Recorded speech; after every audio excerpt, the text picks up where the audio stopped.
अस्सलामुअलैकुम नाज़रीन, कीअं आहियो तव्हां? ठीकु आहियो? सुबुह हिकिड़ी सुहिणी सुबुह जी शुरूआत थी चुकी आहे तव्हां सां मुलाक़ात सां गॾु। ऐं के उमेदु कयां थी बिल्कुलु ठीकु ठाकु हूंदव, चाक चङा भला हूंदव। अॼु मौसम बि ॾाढी प्यारी आहे। मौसम त इलाही ॾींहंनि खां तमामु घणी सुठी आहे, पर सही नमूने सां जेको आहे सो पाण ते मींहं जा जेकी वसकारा आहिनि उहे शुरू न आहिनि थिया, जंहिंजो पाण कराची वारनि खे तमामु घणो इंतज़ार बि आहे। अच्छा, ॿुधण में इहो बि आयो आहे कराची जा जेकी माना अहिड़ा इलाइक़ा आहिनि न जेके थोरा परे आहिनि, गुलशन मेमार या हदीस साइड ते त थोरो सुहिणे नमूने मींहुं वसियो बि आहे, पर असां वटि जेको शहरनि में रहूं था उन्हनि वटि मींहुं थोरो जेको आहे सो एतिरे सुहिणे नमूने अञा वसी न आहे सघियो। पर वरी कल्ह मूं ॾिठी हुई हिकिड़ी ख़बर त जंहिंमें ॿुधाइनि पिया त वरी सां हिकिड़ो जेको आहे सो सिस्टम अची रहियो आहे ऐं जंहिंजे थ्रू जेको आहे सो मींहुं पाण खे ज़रूरु जेको आहे सो सैराब कंदो। अच्छा, अॼु जेका आहे सा 6 अगस्त आहे।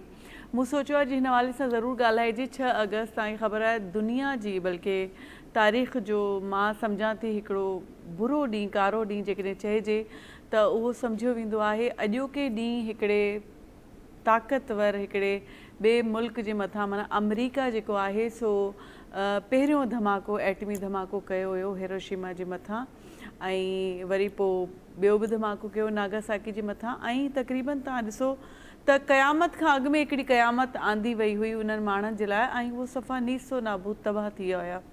पर वरी तव्हां इहो ॾिसो त जेको बि धमाको थियो ऐं उन खां पोइ उहा क़ौम कहिड़े नमूने वरी उभरी आहे, ऐं अॼु उनजी परफॉर्मेंस ॾिसो, माना न उहो बदिलो वठे थी। असां वटि त रिवाज इहो आहे न त जेकॾहिं कंहिं तव्हांखे ॾुख रसायो आहे, जेकॾहिं कंहिं तव्हांखे तकलीफ़ में आंदो आहे त असां जॾहिं पाण भरा थींदासीं त फ़ौरन हथियार कुहाड़ा खणी वञी उन्हनि सां पलांद वठण लाइ पहुची वेंदासीं। पर हू क़ौम पंहिंजे पाण खे कीअं दुनिया जे आॾो आंदो आहे जो अॼु हुन क़ौम खे बीट करण वारो केर बि न आहे, ऐं जापान पंहिंजे पाण खे मञरायो आहे, न उनखे कंहिंजी मदद जी ज़रूरत आहे, ऐं इख़लाक़ त उन्हनि ते ख़तमु आहे। मां सम्झां थी असां में त ज़िद कावड़ चिड़ को बि ॾुख तकलीफ़ ईंदी आहे त एॾो भरिजी वेंदो आहे जो सॼी ज़िंदगी असां हुन शइ मां हुन असर मां निकिरी न आहियूं सघंदा। पर मां हैरान आहियां हुन क़ौम जे मथां त उहो एतिरो कुझु सही करे उन्हनि जा उन्हनि जी नस्लनि जूं नस्लूं हली वियूं, पर उन्हनि जो इख़लाक़ हिकु त दुनिया में मञियो वेंदो आहे, उन्हनि जो जेको कमु आहे उन्हनि जो उहो टेक्नोलॉजी में केतिरा अॻिते आहिनि, त इन मां पाण खे सिखणु छा घुरिजे। लतीफ़ साईं चयो बि आहे ॾुखनि पुठियां सुख घोरियां सुख ॾुखनि ते, त ॻाल्हि इहा आहे त ॾुख खां पोइ जेको सुख अचे थो ऐं उहो ॾुख तव्हांखे केतिरो ठाहे वञे थो, इहो ॾिसणु घुरिजे त हुन क़ौम पंहिंजे पाण खे कीअं ठाहियो आहे। ऐं असां अॼोके ॾींहुं अमरीका जे हिन अमल जी मज़म्मत बि कयूं था, उन्हनि सां गॾु आहियूं, उन्हनि जा जेकी बि प्यारा हलिया विया हिन दुनिया मां नस्लूं हली वियूं, ऐं अॼु उहो कहिड़े नमूने हिन दुनिया खे पंहिंजो पाण ॾेखारे रहिया आहिनि त असां बि हिकिड़ी क़ौम आहियूं। क़ौमूं असल में ईअं ई हूंदियूं आहिनि, ईअं ई ठहंदियूं आहिनि, ऐं क़ौम पंहिंजो मिज़ाज ईअं ई ॾेखारींदी आहे। ख़ैर बहरहाल इहा ॻाल्हि त थी वई जापान जी, पाण अॼोकी ॻाल्हि ॿोल में उन्हनि ते ॻाल्हाईंदासीं बि। ॿियो वरी अमेरिका जी जारियत तव्हांखे ख़बर आहे अञा ताईं हली रही आहे, ऐं ईअं ई बम हो हुन ॿियनि जायुनि ते बि वसाया आहिनि, सदाईं पंहिंजी ताक़त ॾेखारींदो रहंदो आहे। पर कंहिं माण्हू जो मुक़ाबिलो कीअं करिणो आहे, हुनखे कीअं करे ॾेखारिणो आहे, इहो जापान तव्हांखे सेखारे वियो आहे। मुंहिंजे ख़्याल सां असांखे उन्हनि खां सिखणु घुरिजे। सिखण जे लाइ जेको आहे सो घणा ई अहिड़ा तारीख़ में वाक़िआ आहिनि जेकी पंहिंजे पाण खे घणो कुझु सेखारनि था, पर असां सिखण जे करे नियत कयूं ऐं चाहियूं पंहिंजे पाण खे ठाहिणु चाहियूं त अहिड़ा इलाही वाक़िआ आहिनि तारीख़ जा जेकी पंहिंजे पाण खे घणो कुझु सेखारनि था। त ॻाल्हि जेको आहे सो केतिरो सिखिया आहियूं ऐं हुन ते ॻाल्हाईंदासीं बि। महिमान पंहिंजे अङण ते अची चुका आहिनि, उन्हनि जो तारुफ़ करायां थी। पाण सां गॾु जेको आहे पेशेंट प्रोटेक्शन सोसाइटी जा सरवाण मौजूदु आहिनि, मिर्ज़ा इंतिख़ाब आलम साहब, उन्हनि खे भलीकार कंदासीं। अस्सलाम वालेकुम साईं। वालेकुम अस्सलाम। कीअं आहियो तव्हां? ठीकु आहे? सिंधी थोरी घणी ॻाल्हाए सघंदा आहियो? वाई नॉट अच्छा जी, अल्हम्दुलिल्लाह बहुत अच्छा हूँ। और सबसे पहले तो मैं शुक्रिया अदा करूँगा आपके चैनल का कि जिन्होंने मुझे आज यहाँ मदऊ किया और अपना मैसेज कम्युनिकेट करने का मौका दिया। जी जी बिल्कुल, आपका बल्कि आपका बहुत बहुत शुक्रिया जो आप इतने अपने कीमती, आज आपकी बहुत ज़रूरी कोई कॉन्फ्रेंस भी है उसमें से आप टाइम निकाल के हमारे लिए आए। ॿियो नाज़रीन साहब, हिन पासे ते मूंसां गॾु जेको आहे मरजान मशहदी साहब मौजूदु आहिनि, जेकी फैशन डिज़ाइनर बि आहिनि ऐं मोटिवेशनल स्पीकर बि आहिनि। उहो बि ज़िंदगी में तमामु हिकिड़ी ॾुखियनि हालतुनि खां गुज़रिया आहिनि, ऐं कीअं वरी नए सिर उन्हनि पंहिंजी शख़्सियत खे ठाहियो आहे, इहो बि उन्हनि सां ॻाल्हाईंदासीं। अस्सलाम वालेकुम मरजान। वालेकुम सलाम। कीअं आहियो तव्हां? ठीकु आहियो? अच्छा तव्हां सिंधी सम्झंदा आहियो? समझ आ जाती है, बोलने में थोड़ा बोलने सा में प्रॉब्लम थोड़ा। होती है। आप बहुत आसान सिंधी बोल रही हैं, जो किताबी सिंधी होती जी, है जी। ना, आपका खिताब उसी पर है। और जो अगर हम बाज़ारों वगैरह में या मार्केट्स में जो शॉपकीपर्स वगैरह के को बोलते हुए देखते हैं, तो वो थोड़ी सी मुश्किल होती है, क्योंकि उसमें थोड़ा कभी लाड़काना, कभी दादू, वो जी जी फ्लेवर हाँ, आ वो जाता है। हमारे इलाकों के हिसाब से एक जी, जी, जी। एक्सेंट चेंज हो जाता है, एक्सेंट चेंज हो जाता है। तो वो थोड़े समझने में मुश्किल लगती है। मुश्किल हाँ, होती है ना, मुश्किल बहुत होती ज़्यादा है। मुश्किल हो जाती है। लेकिन आपका जुमले में से काफ़ी सारे अल्फाज ऐसे हैं जिसके चंद अल्फाजों से इंसान पूरा जुमला समझ लेता है। अच्छा, हम चलिए अच्छी बात है, आपको बात समझ में आनी चाहिए, मेन बस चीज़ ये असल है। बात ये। अच्छा नाज़रीन, ॿियो तव्हां गॾो गॾु इहो बि ॿुधाईंदी हलां त मरजान साहब ज़ाहिरा फैशन डिज़ाइनर आहिनि, त अॼोकी जेका इहा मूंखे एतिरो सुहिणो जेको वेस पातल आहे, इहो मरजान साहब अॼु असांखे ॾिनो आहे, ऐं अहिड़ी महिरबानी इहो हाणे असां ते कंदा रहंदा। इहो हिकिड़ी अॼोकी ॾींहं जी जेका सुठी ख़बर आहे। हलो हाणे ॻाल्हियूं शुरू कयूं था, त इंतिखाब सां पाण सां गॾु मौजूदु आहिनि। सभिनी खां पहिरियों त उन्हनि जेकी सोसाइटी आहे उन्हनि बाबति उन्हनि खां पुछूं था। जी मरजान साहब, ये जो पेशेंट प्रोटेक्शन सोसाइटी है, इसकी ज़रूरत आपने क्यों महसूस की? देखें, जिस ज़माने में मैंने ये एनजीओ बनाई थी, उस ज़माने में ये समझ लीजिए कि इस शहर कराची में 1000 भी एनजीओज़ नहीं होती थी। और ये इसकी रजिस्ट्रेशन है 94 की, जो government of Sindh social welfare department से की गई थी।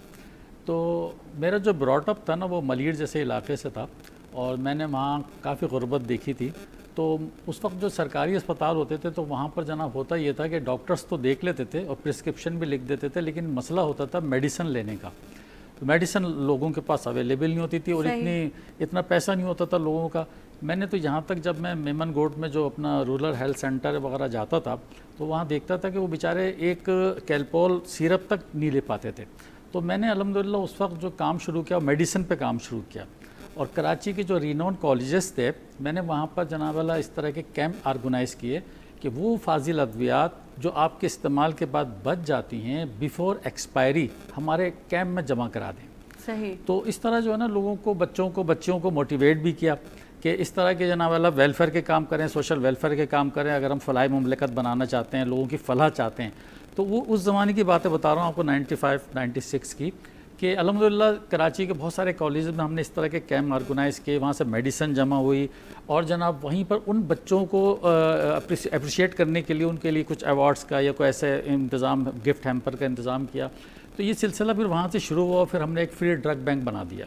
सही। तो वहाँ पर ये मेडिसिन रखी। इसके साथ साथ फिर जो ना मुख्तलिफ फार्मा वाले भी इन शेप ऑफ मेडिसिन हमें डोनेशन देने लगे। तो ये सिलसिला फिर वहाँ से शुरू हुआ। अच्छा, साथ साथ मैं आपको बता दूं कि मैं जो है ना, ओझा टीबी सैनिटोरियम जाया करता था। सही। जहाँ टीबी और एमडीआर के पेशेंट होते थे। उस ज़माने में सैनिटोरियम बहुत दूर बनाया जाता था आबादी से, कि लोगों को टीबी ना लग जाए, क्योंकि उस वक्त टीबी का इलाज नहीं होता था। अब तो अल्हम्दुलिल्लाह बहुत चीज़ें सब सेट हो गई हैं, अल्हम्दुलिल्लाह, डॉट्स उसका इलाज है। तो उस वक्त जनाब हम जब वहाँ जाते थे ना, तो बहुत बुरा हाल था। ये जो अपना डाउ हॉस्पिटल जो बना हुआ है, तो वहाँ पर ना छोटे छोटे बैरिक्स बने होते थे, जहाँ एमडीआर के पेशेंट्स को रखा जाता था, टीबी के पेशेंट्स का अलग वार्ड था। तो मैं अपने जो फिलैंथ्रोपिस्ट थे ना, जो इस शहर कराची के बड़े रिनोन नाम थे, उनके साथ में जाया करता था, और वहाँ पर उनके बेड पर मेडिसिन का इंतज़ाम करना अल्हम्दुलिल्लाह। इसके साथ साथ ऐसे पेशेंट को ग़िज़ा भी अच्छी चाहिए होती है, यानी कि प्रोटीन अच्छी चाहिए होती है, तो हम उसका भी इंतज़ाम वहाँ पर करते थे। क्योंकि उस ज़माने में जो है ना, फेडरल गवर्नमेंट का, सिंध गवर्नमेंट का ज़कात फ़ंड इतना नहीं होता था, ठीक है ना। इतने फाल नहीं थे ये दायरे। एग्जैक्टली वो इतने फाल नहीं थे, लेकिन ग्रेजुअली फिर तो अल्हम्दुलिल्लाह बहुत कुछ काम हुआ, मैं ये बात कहूँगा। और मैं एक बात यहाँ जिक्र ज़रूर करूँगा, पीपल्स पार्टी की गवर्नमेंट आप कितना भी क्रिटिसाइज़ कर लें, लेकिन हेल्थ के हवाले से जो इनका काम हो रहा है, आपको एक आध साल में नज़र आएगा। इन्होंने बहुत अच्छा काम किया और बहुत अच्छे सेंटर्स बनाए हैं। ये मैं इसलिए बता रहा हूँ कि मेरा कोई पीपल्स पार्टी से ताल्लुक़ नहीं है, लेकिन जो बात सही है वो कहना चाहिए। हेल्थ के हवाले से सिंध गवर्नमेंट ने बहुत अच्छे काम किए। अच्छा, अब हमने जनाब जब वहाँ से काम शुरू किया, जब लोगों को लेके गए वहाँ पर, जनाब लोगों को मेडिसिन देना शुरू की, तो फिर ज़रूरत इस बात की थी कि जनाब हम अपने भी कोई मेडिकल सेंटर कायम करें। सही। तो हमने फिर जनाब मलीर में जनाब 22 साल पहले जनाब एक मेडिकल सेंटर बनाया। उसके बाद अपना एक दूसरा मेडिकल सेंटर मेरा जनाब यहाँ चलता है, ये अपना फारिया चौक पे चलता है, जो हम चैरिटी बेसिस पे चलाते हैं। सही। अच्छा, इसके अलावा जब हमने काम शुरू किया, तो लाजमन आपको पता है कि बहुत सारे लोग जुड़ जाते हैं, अच्छे लोग जुड़ जाते हैं इन कामों में, भलाई के कामों में एक दूसरे का साथ दो। तो अब वहाँ पर जनाब वाला फिर हम जब 7 लोग हो गए, तो फिर हमने जनाब मुख्तलिफ़ चीज़ों पर काम शुरू किया। एक तो ये कि हमने मुख्तलिफ़ जगहों पर मेडिकल कैंप्स ऑर्गेनाइज़ किए। और मैं समझता हूँ कराची में मैंने बेशुमार मेडिकल कैंप, सैकड़ों मेडिकल कैंप मुख्तलिफ NGOs के साथ भी किए, अपने इदारे के साथ भी किए, हमने बहुत सारे मेडिकल कैंप किए।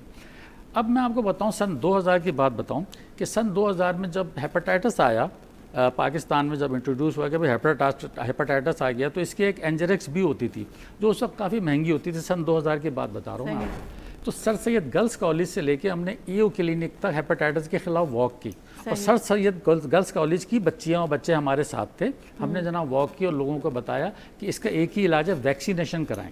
सही। उस वक्त हमने जनाब अवेयर किया। उस वक्त जो इतना आपको पता है ना, 2000 की बातें जो मैं आपसे कर रहा हूँ ना, इतना सोशल मीडिया होता था ना, इतने चैनल्स होते थे, ख़ास 2-3 PTV और ये STN वगैरह होते थे। जी जी। लेकिन उस चीज़ को जो है ना, हमारे जो अखबारात प्रिंट मीडिया उसने भी कवर किया, और सोशल ये अपना जो चैनल थे इन्होंने भी हमारा कवर किया। अच्छा, उसके बाद हमने जनाब क्या नाम है, जो एंजेरेक्स भी थी, हमने एग्रीमेंट किया जनाब, MOU साइन किया कंपनी के साथ कि आप हम मलीर जैसे इलाकों में या ऐसे इलाकों में जहाँ लोग अफोर्ड नहीं कर सकते ना, हम वहाँ पर इस तरह के कैंप ऑर्गेनाइज करना चाहते हैं हेपेटाइटिस की वैक्सीनेशन के लिए। तो उसने मुझे ये कहा, यार तुम मलीर में लगा रहे हो, वहाँ कैसे लोग आएंगे? और फिर दूसरे, उस वक्त जो एडल्ट की थी वो 350 रुपये की थी, और बच्चों की जो थी वो 250 रुपये की थी। उस वक्त 250-350 रुपये बहुत होते बहुत थे, बड़ी, सही है ना। तो अल्हम्दुलिल्लाह मैंने कहा नहीं आप लगाएं, इंशाल्लाह मैं लोगों को बताऊंगा। उस ज़माने में ये तो होता नहीं था, मैसेज डाल दिया जना पूरी दुनिया में चल गया सोशल मीडिया पे। वो तो हम फिर वो उस वक्त वो चीज़ें इस्तेमाल करते थे, मस्जिद से ऐलान कर दिया, हैंडबिल्स वगैरह तकसीम कर दिए। तो आप यकीन करें कि जब मैंने पहला कैंप ऑर्गेनाइज किया ना, 400 अफराद ने आके वैक्सीनेशन कराई।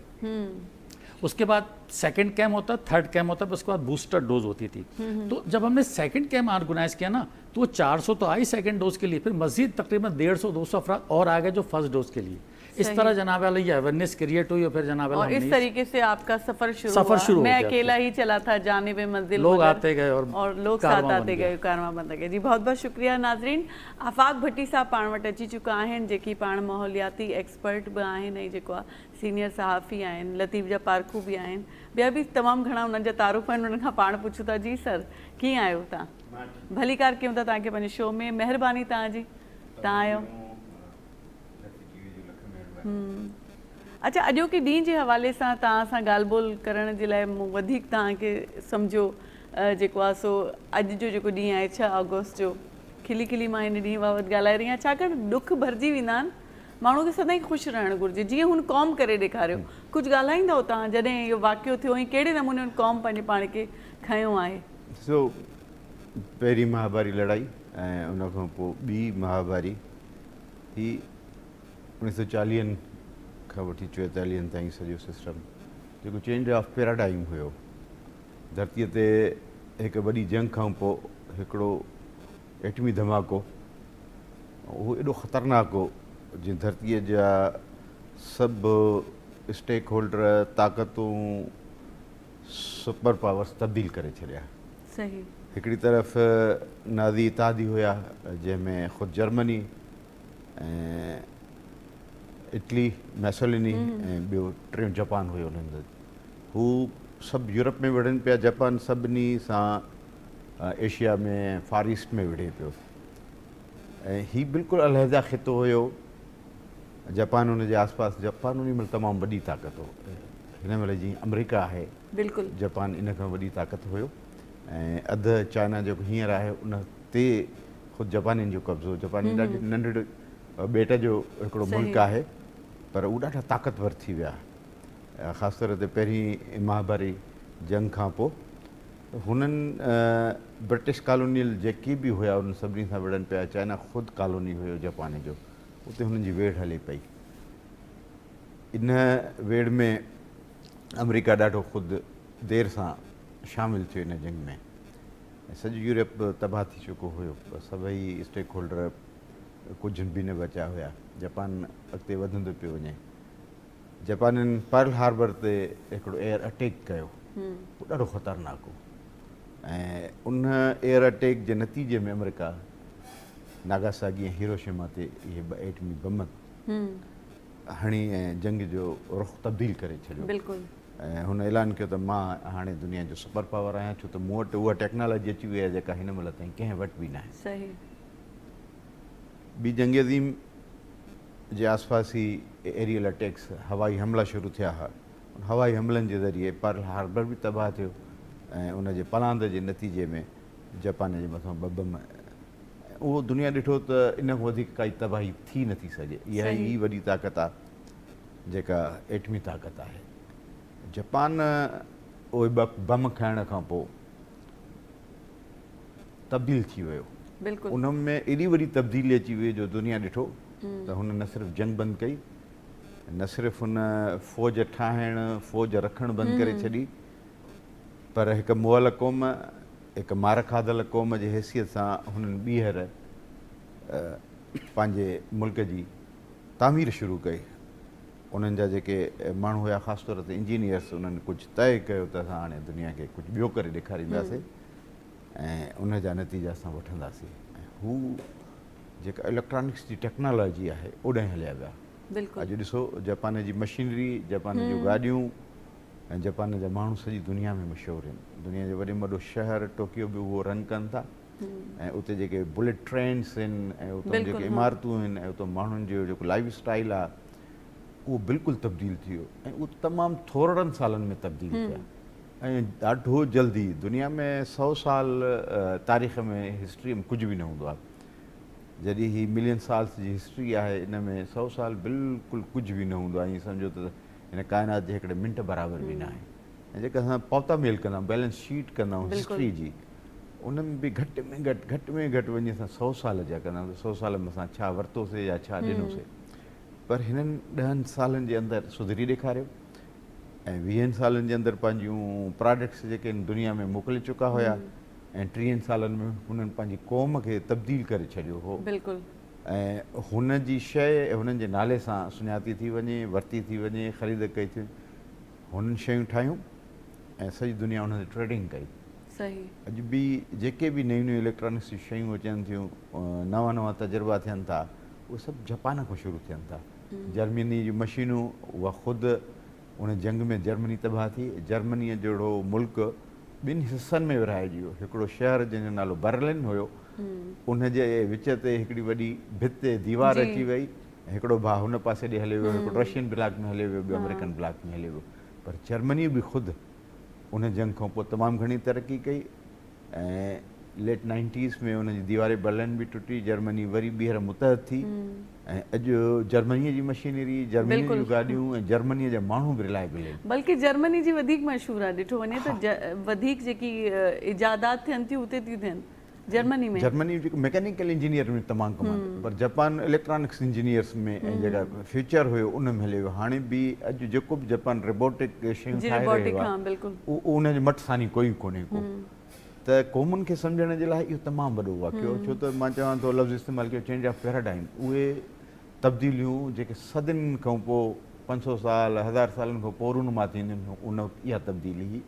सॼी दुनिया में कॉलोनिज़म, ख़ासि तौर ब्रिटिश कॉलोनिज़म ख़तमु थी रहियो हो ऐं माण्हुनि जे मुल्कनि खे जेके ग़ुलाम हुया ब्रिटिश कॉलोनीअ जा, उन्हनि खे आज़ादी मिलियूं ऐं ॿी हिकिड़ी नई टर्म आई, न्यू कॉलोनिज़म।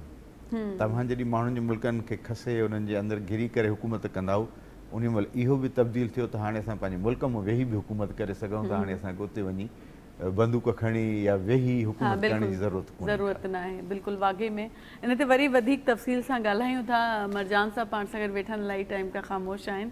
जी मरजान साहब, जो हम बात अभी गुफ्तगू कर रहे थे, आप कुछ समझ पा रहे थे?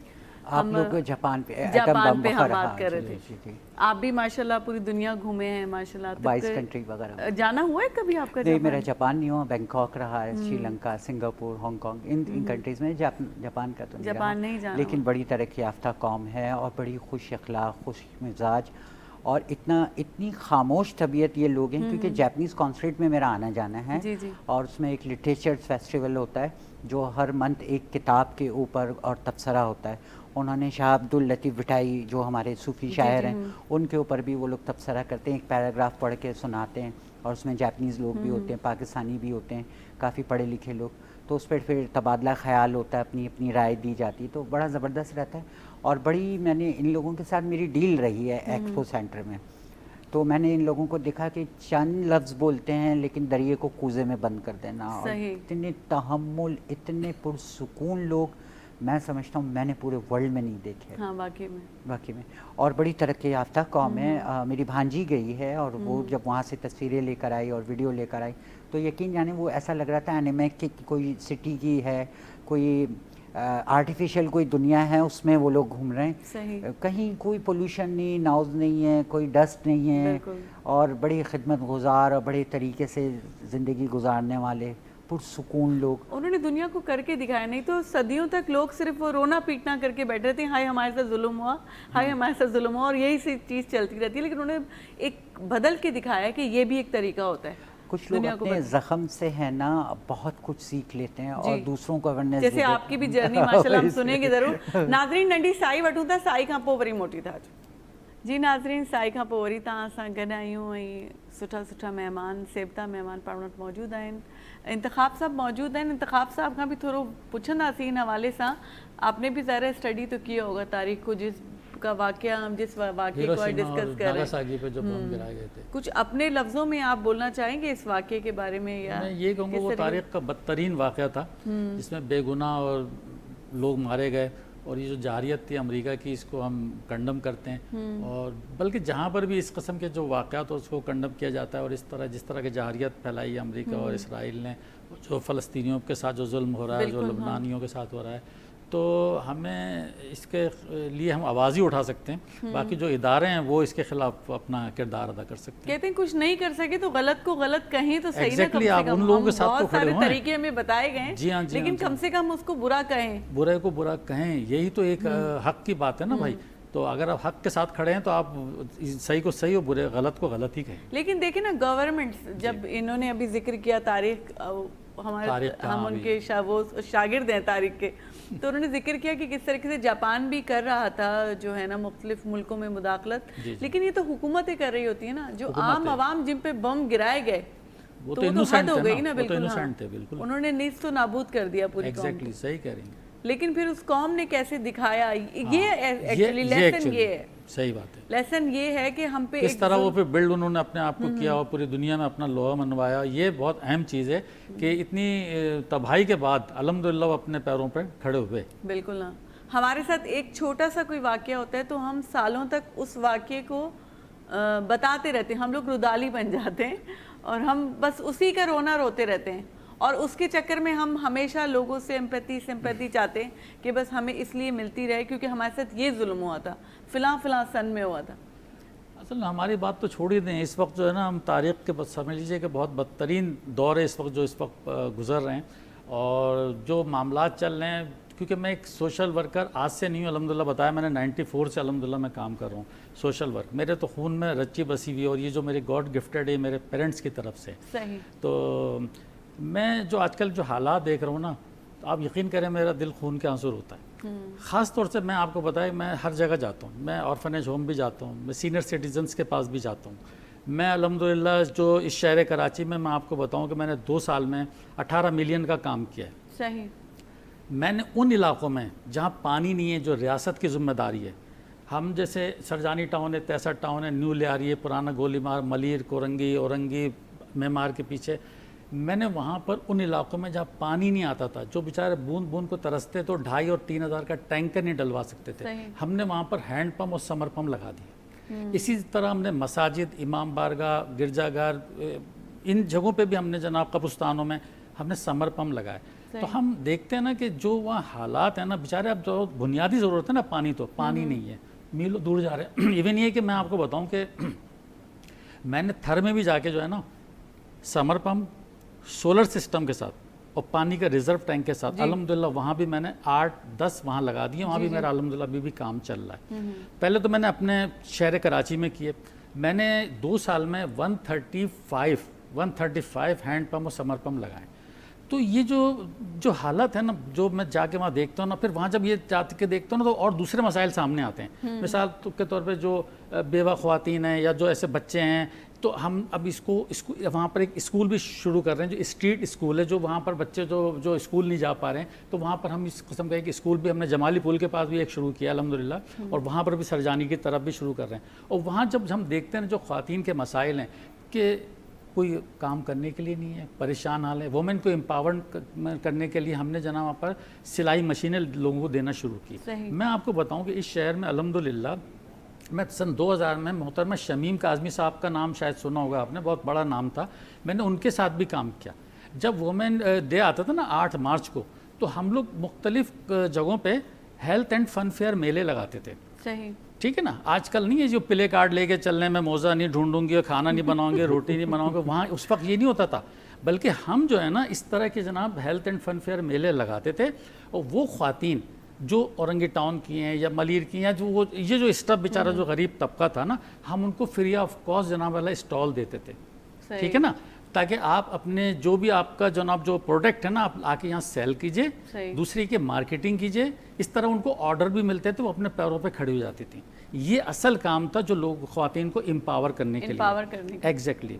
इसके साथ साथ जो हमने काम किया अल्हम्दुलिल्लाह, हमने जनाब माजूरों को व्हील चेयर, सीपी चाइल्ड को जनाब सीपी चेयर्स, और जनाब रोज़गार के सिलसिले में जनाब ये अपना फूड कार्ट, रिक्शे और इस तरह के ठेले भी हमने अल्हम्दुलिल्लाह लगवाए। जब डीसी साहब से मेरी मुलाकात हुई तो वो कहने लगे यार तो वो ठेले नहीं दिया करो, क्योंकि ठेले वाले जो है ना रोडे बंद सही कर बात देते है, ये हैं, तो आप पे केस बनता है वाकई में। रोडे बंद कर देते हैं, तुम ठेले मत दिया करो। सही बात तो है। मैंने कहा चलो भाई नेक्स्ट टाइम हम कुछ और करेंगे। कुछ और कीजिएगा। अच्छा, अभी आपने बात की प्ले कार्ड की, वो तो मुझे एक जहन में बात आ गई कि आप लोग मोजे गुम ही क्यों करते हैं कि उनको लिख के लगाना पड़ता है कि मैं मोजे नहीं ढूंढूंगी। भाई कुछ आप लोगों की भी तो जिम्मेदारी बनती है ना मोजे संभाल के रखने की।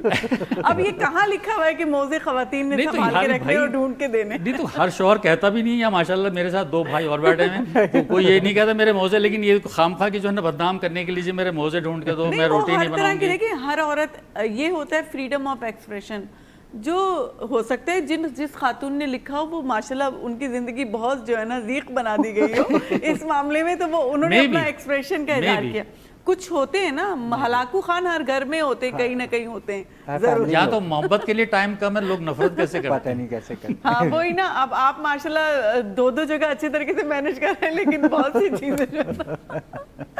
चलिए खैर, हम आते हैं जो है ना अपने आफाक साहब की तरफ। फिर वरीसा तारीख डे हलूंदा सागे वाक़े ते बि अर्ज़ जेको आहे सो मामलो इहो थी वियो, जापान पंहिंजे पाण खे मञरायो।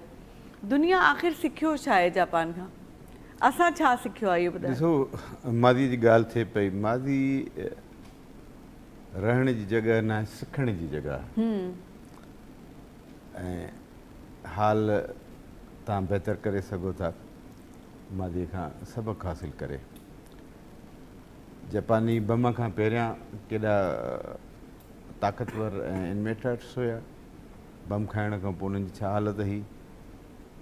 ईमानदारी अॼु बि जापान ते दंग आहे, दंग आहे बिल्कुलु, सचाई ऐं उन्हनि ते इख़्लाक़ दंग उन्हनि ते आहे। दंग आहे। जेके उन्हनि जूं गैंग्स हुयूं या जेके उन जा सोमो पहलवान्स हुया, जेका उन्हनि जी फ़ौज हुई तमामु घणी ऑर्गेनाइज़ हुई।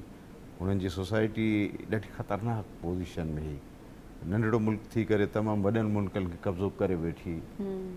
ए माज़ी आहे, ठीकु, हुननि जी ताक़त, हुननि जो पावर, हुननि जी मस्ती, गुंडागर्दी हिकिड़े वक़्त ताईं थींदी आहे।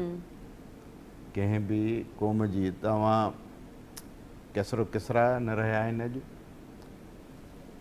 जेके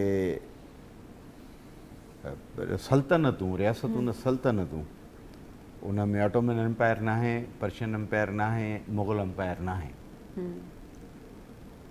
ख़ुदि फ्रांस, पोर्चुगीज़, स्पेन, इहे सभु एम्पायर ठही विया हिकिड़े टाइम ते। जॾहिं तव्हां टेक्नोलॉजी अची थी वञे, जॾहिं तव्हांखे जंग जो हुनुरु अची थो वञे, ऐं जंग जो तव्हांखे उहो जेको फ़न आहे, आर्ट अची थो वञे, त पोइ तव्हां माण्हुनि खे मारियो था, लुटियो था, फुरियो था, ऐं उन्हनि जी धरतियुनि खे ते कब्ज़ा कयो था, उन सभिनी खे हड़प कयो था।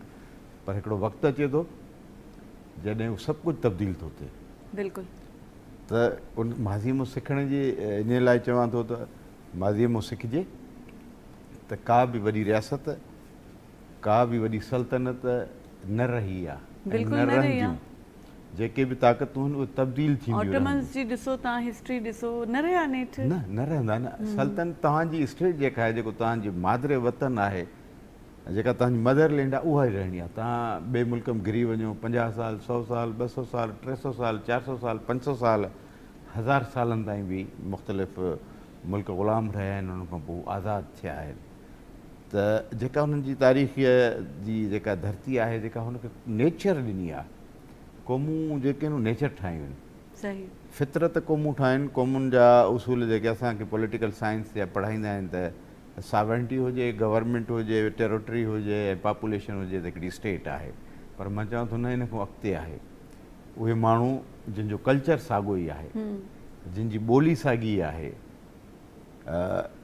ऐं जिन जा ॾुख दर्द सभु हिकु जहिड़ा आहिनि, माना हुननि जा जेके क़ौमी मफ़ाद आहिनि उहे साॻिया आहिनि, त पोइ वञी हिकिड़ी क़ौम जुड़े थी। सही ऐं उहा बि हिकिड़े तमामु वॾे, अच्छा उन्हनि जी नफ़्सियात जुदा जुदा थिए थी। जेका नेचुरली क़ौमूं आहिनि उन्हनि सभिनी जी नफ़्सियात बिल्कुलु इंटायरली डिफरेंट हूंदी आहे, तॾहिं उहो तब्दील हूंदी आहे, तॾहिं सुञातो वेंदो आहे त हीअ कहिड़े क़ौम सां वाबस्ता माण्हू आहे। उनजे ॿोली कल्चर मूं त ख़बर पवंदी आहे, पर उन्हनि जी साइकोलॉजी बि साॻी हूंदी आहे, उन्हनि जे क़ौमी मुफ़ाद बि साॻा हूंदा आहिनि। जापान जेतिरो नंढड़ो हुयो ओतिरो ई रहिजी वियो उन जंग खां पोइ, एक्चुअल ते अची वियो। पर हुननि न सिर्फ़ु टेक्नोलॉजीअ में, पर हुननि पंहिंजे इख़्लाक़ियात खे बि तब्दील कयो। ऐं हुननि वटि अॼु बि कूड़ काई बि हैसियत या ॻाल्हि नथो रखे त को कूड़ बि ॻाल्हाइण जी शइ आहे। तव्हां हुन सां 10 कूड़ ॻाल्हाए छॾियो, पोइ हू सम्झंदा सच ॻाल्हाईंदा, चओ त असां सच ॻाल्हाईंदा, हू तव्हां सां हिकिड़े रुपए जी बि बेईमानी न कंदी आहे। जॾहिं माण्हू वञनि था उते, जॾहिं पैसा ॻणनि था, जापानी कोई दुकान वारो वापसि थो करे त हू हैरान थियनि था, तूं छो थो ॻणे? असां हिन सोसाइटीअ जा माण्हू, असां जेके पैसा ॾींदा आहियूं खुलिया वापसि मिलंदा आहिनि, ॻणींदा आहियूं। सही 2 सूरतुनि जो नोट बि जाली ॾेई सघनि था ऐं पैसा घटि बि दुकान वारो ॾेई सघे थो, पर हुन वटि कांसे बि न आहे। हू असां सिर्फ़ु बाहूं ॿुधंदा आहियूं, सॼी हू चेल झुकाईंदा आहिनि, कंध झुकाईंदा आहिनि हर माण्हूअ जे साम्हूं, नंढे ॿार। हुननि जी तव्हां तरबियत ॾिसो त हुन जॾहिं नंढड़ा ॿार हुननि जा स्कूल अचनि था, पढ़ण खां पहिरीं हुननि खे कल्चर ऐं एथिक्स सेखाराइनि। हुननि जो पंहिंजो मज़हब आहे, हुन जूं पंहिंजूं रस्मूं आहिनि, रीतूं आहिनि, पंहिंजूं हुननि जूं रांदियूं आहिनि, पंहिंजा हुननि जा राग विराग आहिनि, हुननि जा ॾुख सुख सभु आहिनि। हुननि जी आर्कोलॉजिकल हिस्ट्री आहे जैपनीज़ जी, ऐं हू चाइनीज़ बि न आहिनि, हू कोरियन बि न आहिनि, असांखे हिकु जहिड़ा लॻंदा आहिनि। फारिस जा सभई माण्हू, मलेशियन, इंडोनेशियन, फिलिपिनो, जैपनीज़ असांखे हिकिड़ी सूरत, हुननि खे असां साउथ एशिया जा माण्हू हिकु जहिड़ा लॻंदा आहियूं, त यार सभु हिकु जहिड़ा आहे। बहरहाल हुननि वटि जेको इख़्लाक़ी क़दुरु आहे, मां सम्झां थो उन्हनि जी जेका साइंसी तरक़ी आहे, उन तमामु वॾी ॻाल्हि आहे। हुननि खे अॼु बि कहिड़ो बि मज़हब हुजे दुनिया जो, पर हुननि जे सोसाइटीअ खे माण्हू रोल मॉडल ठाहिणु चाहिनि था। हिते जापान जहिड़ा थियूं, कूड़ न ॻाल्हायूं, फ्रॉड न कयूं, बेईमानी न कयूं, धोखेबाज़ी न कयूं। तव्हां कोई 10-12 साल पहिरियों हिकिड़ी ख़बर आई जेका ॾाढी यूनिक हुई, त जापान जो जेको वज़ीर आज़म हो पंहिंजी क़ौम खे अपील पियो करे, त तव्हांखे मां अपील थो कयां, तव्हां कमु घटि कयो, पंहिंजा वर्किंग आवर्स घटायो, पाण खे टाइम ॾियो, पंहिंजे मिटनि माइटनि खे, दोस्तनि खे, घर वारनि खे टाइम ॾियो। कमु घणो करे चुका आहियूं, हाणे तव्हां ॾाढो आराम सां तव्हांजा वर्किंग आवर्स पंहिंजा घटायो। लेबर सॼी दुनिया में चीप आहे, सस्ती आहे, वठी हुन कमु कराए सघिजे थो। जेके जैपनीज़ हाणे उन मंज़िल ते, उन मेराज ते हुननि पंहिंजे सिके खे वधाइण जी कोशिशि न कई आहे, हुननि पंहिंजे प्रोडक्ट्स खे वधाए छॾियो आहे। हुननि जी पॉपुलेशन, टोकियो में वञो तव्हांखे सुबुह जो मिलियंस माण्हू हिकु रोड ते मिलंदा, पर शाम जो मंझंदि जी निंड करे तव्हां ईंदो त तव्हांखे सॼो टोकियो ख़ाली मिलंदो। हाउ इट पॉसिबल? माण्हू काॾे विया? सॼी दुनिया जो वॾो बिज़ी तरीन शहर आहे, पर हुननि एॾो त पंहिंजो ट्रांसपोर्ट सिस्टम सुठो कयो आहे, हुननि जी जेका स्लो बिल्कुलु घटि स्पीड वारी जेका ट्रेन आहे, उहा बि 1 कलाक में 400 किलोमीटर निकिरी वेंदी आहे शहर मां, 300 किलोमीटर निकिरी वेंदी आहे। त नवाबशाह जो माण्हू, सांगड़ जो माण्हू, मीरपुर ख़ास जो माण्हू, सेम डिस्टेंस कराची, ठीकु दादूअ जो माण्हू, जेकॾहिं 1 कलाक जे अंदरि वापसि ॻोठु हलियो वञे कमकार शहर में करे, पोइ ज़ाहिर शहर ख़ाली थो थी वञे। उहो हुननि सिस्टम ठाहियो त हीउ शहर कम जो शहर आहे, हिते वर्किंग सिटी आहे, हिते कमु कयो। ऐं सॼी दुनिया वरी कंट्री साइड रहणु पसंदि कंदी आहे, जेकॾहिं 1-1.5 कलाक जी ड्राइव ते आहे, हू त हू प्रिफर कंदा आहिनि त मलीर में वञी रहिजे, मलीर जी आबादी इन करे थी जो माण्हू ॾिठो शहर वॾो आहे त असां परे हलिया वञूं। सही मलीर कराची जा फिफड़ा आहिनि न, हाणे तबाह मलीर नदी तबाह थी वई, सब कुछ नदीअ जे अंदरि रोड ठाहियूं, कॾहिं बि न थींदो आहे त कोई दरिया जे अंदरि रोड ठाहे। हिते सही। लियारी नदीअ में रोड ठाहिबो आहे, मलीर नदीअ में रोड ठाहिबो आहे। इन्वायरमेंट जेका बायोडाइवर्सिटी आहे मलीर जी उहा यूनिक आहे। उतां जा जेके पखी आहिनि, उतां जा जेके जानवर आहिनि, उतां जेका वण आहिनि, ऐं ॿियो कराचीअ जी इहा एरिया जेका एग्रीकल्चर एरिया हुई, ऐं फ्रूट ॾींदी, खीर ॾींदी, ऐं तव्हांखे सब्जियूं ॾींदी ताज़ी ताज़ियूं। मलीर नदी जी बायोडाइवर्सिटी ख़तमु आहे। मलीर नदीअ जी जेके कैचमेंट एरिया आहे, खीरथर जा जबल जेके आहिनि, खीरथर नेशनल पार्क आहे, उहो ख़ुदि तबाही जो। तव्हां हुन जा जबल कटे उन ते हाउसिंग सोसाइटियूं ठाहे छॾियूं। उन्हनि जी जेका पाणी बोर्ड जे मींहं जी सूरत में नदी हलंदी उहा बंदि थी वई। उनजो जेको स्पंज हुयो मलीर नदीअ जो, जेका रेती बजरी आहे, उहो नेचुरली स्पंज हुयो। उन में पाणी मींहं जो जमा थींदो ऐं वरी बोर जे ज़रिए नदीअ जे आसपास जे पासे जेके खूह हूंदा उन में माण्हू मुसलसल साल पाणी मोटर हणी डमलोटी के वेल्स तो आपने देखे होंगे। तो अंग्रेज़नि जेका अची पहिरियों पाणी जी स्कीम ठाही मलीर नदीअ ते ठाही। नदीअ जे पासे में खूह खोटे 11 खूह ऐं पोइ सॼे शहर खे सप्लाई ॾेई छॾी। सही ठीकु। हाणे उन नदीअ जी जेका स्पंज असां उहा रेती बजरी खणी खणी करे बिल्डिंग्स हाई राइज़ त ठाहे छॾियूंसीं, पर पीअण जो पाणी न आहे। अॼु डिफेंस खां वठी मलीर ताईं सॼी कराची दसिजी रही आहे, हेठि दॿिजी रही आहे। उनजो सबबु हिकिड़ो आहे, नथिंग इज़ विदाउट काज़। असां पाणी एॾो सख़्तु करे वरितो, भले खारो पाणी हुजे, असां मुसलसल बोर हणी खूह खोटे उनखे सख़्तु था कयूं, ज़मीन हेठि वेहे थी। तव्हां तारिक रोड ते ॾिठो गाॾी बीठी आहे, तारिक रोड मसरूफ़ तरीन शहर आहे, ज़मीन में हेठि हली वई। सही त इहे इन्वायरमेंट जी जेके मसइला आहिनि, हिकिड़ी कंपनी खे डिगिंग शुरू कई कोरंगीअ मथां, गैस फाटी निकितो, कोई बाहि विसाए न पियो सघे। बिल्कुलु हा, इलाही ॾींहंनि ताईं उहो इलाही बाहि, ॾींहंनि हा। ताईं काई बि साइंस टेक्नोलॉजी न पई ॿुधाए त असांखे त इहो बाहि लॻी छो आहे, हिन विसाए बि कीअं। सभु जेके इक्विपमेंट्स हुया फायर फाइटिंग जा, उहे सभु हुननि इस्तेमालु कया, बाहि न विसाए सघिया। इहा वर्नेबल पोज़ीशन आहे। असां पंहिंजे इलाइक़े में हिकिड़ी नंढड़ी बाहि नथा विसाए सघूं। असां जापानियुनि सां फ़िलहालु त मुक़ाबिलो नथा करे सघूं। असां जापानियुनि खां सिखी ज़रूरु सघूं था, असां हुन ट्रेनिंग वठी सघूं था।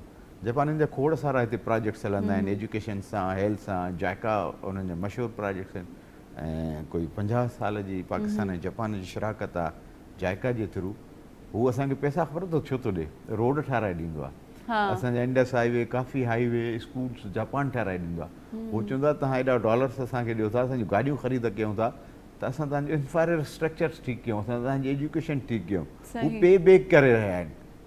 जेके असां उन्हनि खां गाॾियूं ख़रीद था कयूं, जितां ट्रिलियंस डॉलर्स असां जापान खे मुख़्तलिफ़ कंपनियुनि जे मद में गाॾियूं घुराए ॾियूं था फॉरेन रिज़र्व्स जे सूरत में, त हू चए थो ठीकु आहे असां तव्हां कमाईंदा, वरी हू पे बैक था कंदा त जाइका जे थ्रू, मुख़्तलिफ़ स्कीम्स जे थ्रू, मुख़्तलिफ़ NGOs खे डायरेक्ट गवर्नमेंट खे, फेडरल ऐं प्रोविंशियल गवर्नमेंट्स को डायरेक्ट पैसा ॾींदा आहिनि, ऐं हू उन्हनि जा प्रोजेक्ट्स हलंदा आहिनि। ॾाढा ज़बरदस्त जैपनीज़ जा प्रोजेक्ट्स हूंदा आहिनि। मतिलबु उन में तव्हां हुननि जा पंहिंजा ऑफिसर्स थींदा आहिनि जेके वॉच कंदा आहिनि, त तव्हां हुन मरबूर करप्शन बि नथा करे सघो।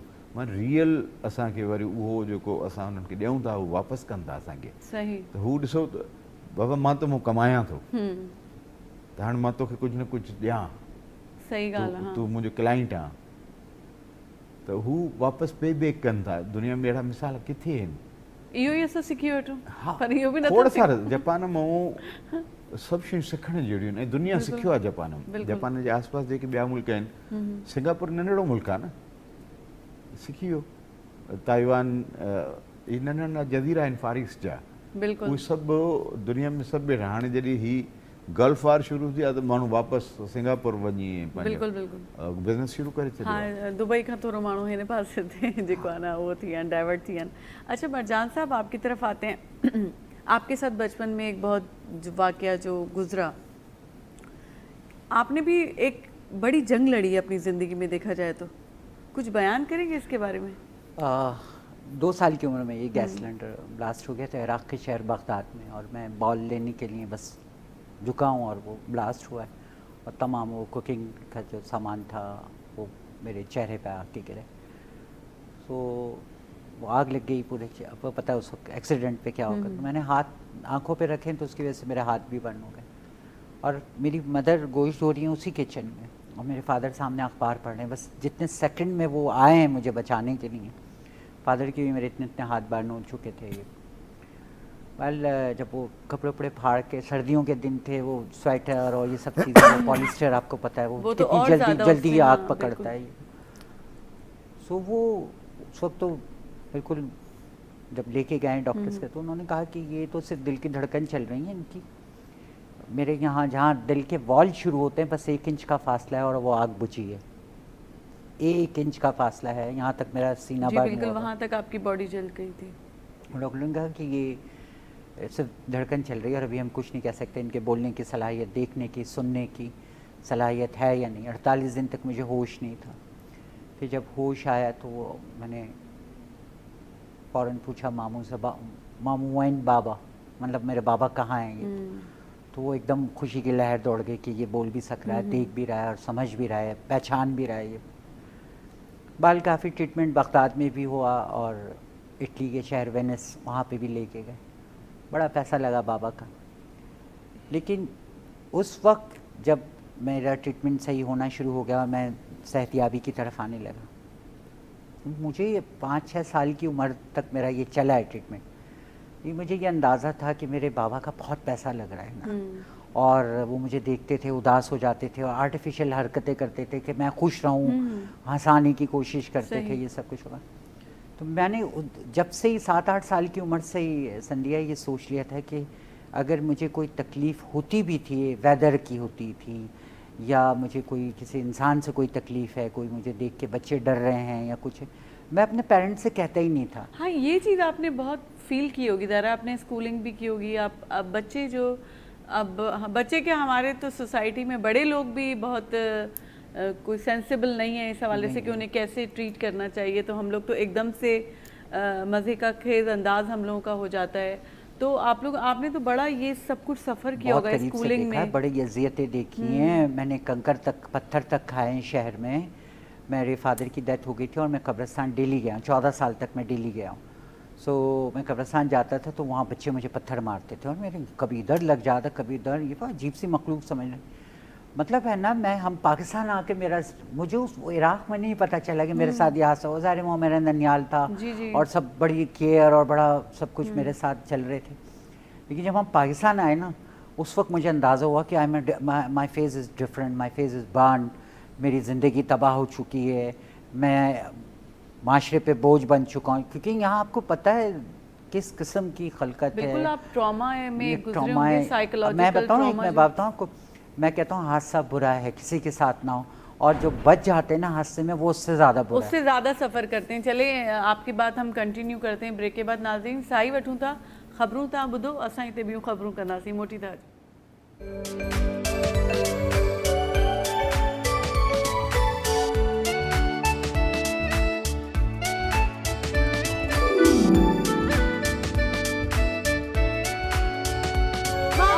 बेबी